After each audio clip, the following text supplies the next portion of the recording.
There's a common misconception that poverty is strictly a byproduct of low wages. People tend to think that if they just earned a bit more, their financial struggles would vanish. But the reality is often much harder to swallow. Most people stay stuck not because they don't work hard, but because they don't understand the underlying math of money. Money doesn't actually reward sweat and toil. It rewards structure, patience, and the mechanics of compounding. To see how this plays out in the real world, look at two 25-year-olds earning the exact same salary. Person A lives for the moment. Every cent that hits their bank account is immediately spoken for. Rent, streaming services, nights out, and the inevitable lifestyle upgrades that follow every raise. At the end of the month, their balance sits at zero.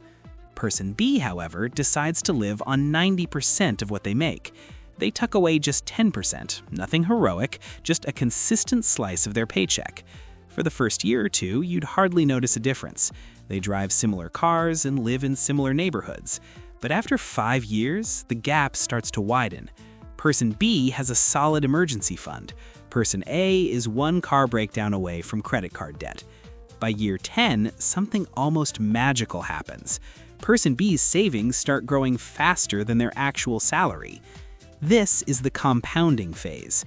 It's the point where your money begins to earn its own money, which then earns even more.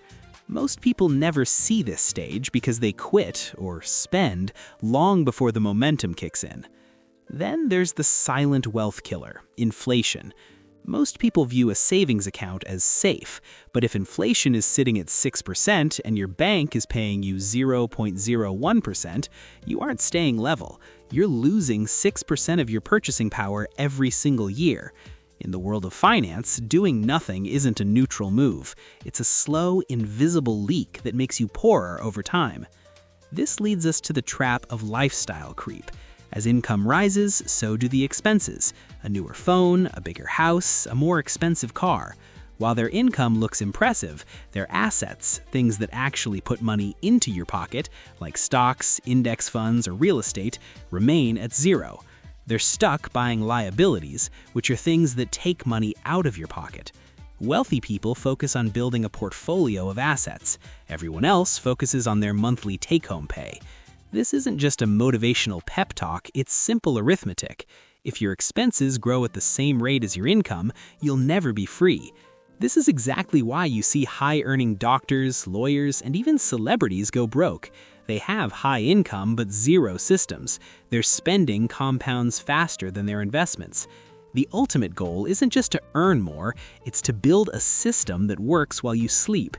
That means automating your investments, keeping your expenses disciplined, and thinking in decades rather than months. The biggest mistake you can make is waiting. Waiting for a better time, waiting for a bigger paycheck, or waiting until you feel like an expert. Compounding rewards time, not perfection. The earlier you start, the less heavy lifting you have to do later. At the end of the day, most people don't stay poor because of bad luck or a lack of effort.